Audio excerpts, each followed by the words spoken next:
জিয়াউর রহমান বেঁচে থাকলে আগ্রাসন সহজ হবে না বলেই তাকে জীবন দিতে হয়েছে।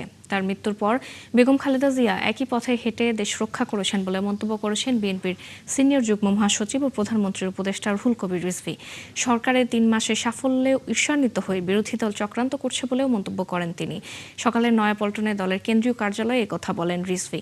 চলার পথে কোনো ভুল হলে তা সংশোধনে বিরোধীদের কাছে সহযোগিতার প্রত্যাশাও জানান তিনি। রাষ্ট্রনায়ক, তাকে দেশি বিদেশি ষড়যন্ত্রকারীরা কঠিন এবং নির্মম নীল নকশা প্রণয়ন করে ১৯৮১ সালের ৩০শে মে চট্টগ্রামের সার্কিট হাউসে নির্মমভাবে হত্যা করে। এই দেশটাকে আবারও আধিপত্যের থাবায় বন্দী করে রাখার জন্য।